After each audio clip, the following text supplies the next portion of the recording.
All right, fifth graders, this is a really nice review sheet of your vocabulary and the things that you definitely need to know for your test to be successful. There will be a lot of vocabulary and identifying shapes, so it's really important that you know all of these words. So let's go ahead and work through all the different sides, number of sides of polygons, and name those. I'll just be assessing you on 3 through 10, but there are more shapes out there than that. So a three-sided shape is a triangle.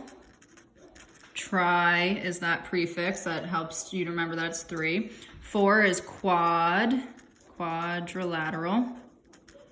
Quad is that prefix that can help you remember it. Pentagon is 5. Hexagon is 6. Heptagon is 7. Octagon is 8. Nonagon is 9 sides, and 10 sides is a decagon. Oops.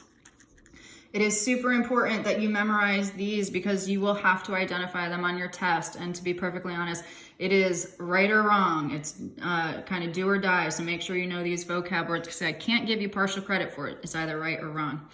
And a polygon is called regular if all sides and all angles are equal. So a square would be a regular polygon because all sides and all angles are equal. Actually, all of these shapes, an equilateral triangle is regular because all the sides and all the angles are equal. So there's a lot out there, and as long as all sides and all angles are equal, you can call it regular. Excuse me. Let's talk about the different types of triangles that we have. So triangles that have 2 sides that are equal, we call that isosceles. I used to remember that there's 2 S's in isosceles at the front part, so that reminded me of the 2 sides that are equal. Take it or leave it. A triangle where all 3 sides are equal, that's called equilateral. Equilateral. And if a triangle has no equal sides, that's called scalene. You're going to need to know those definitions and be able to identify those types of triangles. But we can also identify triangles not only by their sides, but by their angles. So please know what an acute triangle is, obtuse, and right triangle. And these definitions will help us with that. If you have an angle that's equal to 90, that's a right angle. So if you see a right angle in a triangle, that's a right triangle. Acute angles are less than 90 degrees. Obtuse is greater than 90. And an angle that's equal to 180 degrees, we call that a straight angle because it forms a straight line if it's equal to 180 degrees. All right, let's keep pressing on with this vocabulary. You're definitely going to need to study this entire, set of notes. So let's talk about different types of quadrilaterals.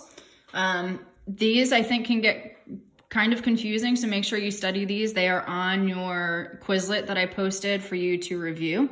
A quadrilateral, remember that's 4-sided shapes. If it only has 1 pair of parallel sides, that's a trapezoid.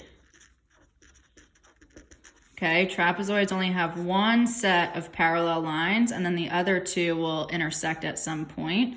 And remember, those arrows tell you that they are parallel to each other. If a quadrilateral has 2 sets of congruent and parallel sides, that is a parallelogram. Parallelogram.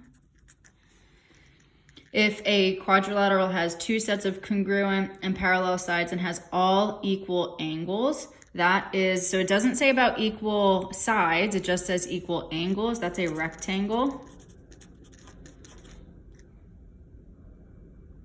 If all sides are equal, opposite sides are parallel, and you have all angles equal, that is a rhombus. Excuse me, no, it's not. I apologize. That is a square. Sorry, I'm not thinking about the equal angles. That would be a square. Because a square has to have, so all of these would be the same, and then they're all 90 degrees. And the last one, all sides are equal and opposite sides are parallel. So if all sides are equal, but we don't mention anything about the angles, that's going to be your rhombus. And that's kind of that diamond shape. Where this is going to be bigger than this, but all sides are equal. So it's kind of like a squished down square. Let's talk about types of measure. So things that we can use to measure two-dimensional and three-dimensional shapes.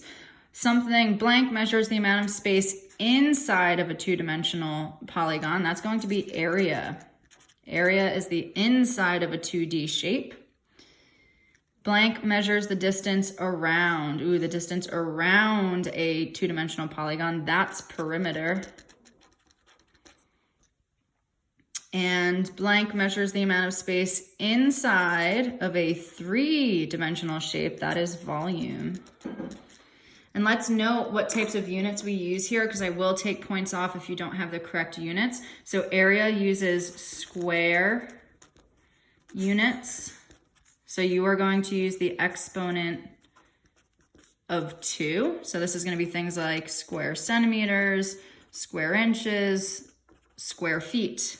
Perimeter is just regular units. So you're just going to have centimeters, inches, feet. We don't raise it to any power. Volume is measured in cubic units. So that means it's going to be things like centimeters cubed using the exponent 3, inches cubed, feet cubed. So it's always using the exponent 3. All right, and these are going to be the formulas you're definitely going to need to have memorized for your test. For perimeter, you just need to add up all of the side lengths. That's all you got to do. Just do a bunch of adding. The area of a square is side times side. Area of a rectangle is length times width. Area of a parallelogram is base times height. Volume of a rectangular prism, length times width times height. And actually, let's throw in triangle here. I forgot that. Area of a triangle. Area of a triangle is 1/2 times base times height. You'll need to know that one as well. I apologize that I left that off of this set of notes. All right, if you can have all of these vocabulary terms and formulas memorized, you will be in a very good position to do a great job on your final assessment of the school year. So make sure you study this a lot and study your Quizlets that I posted online.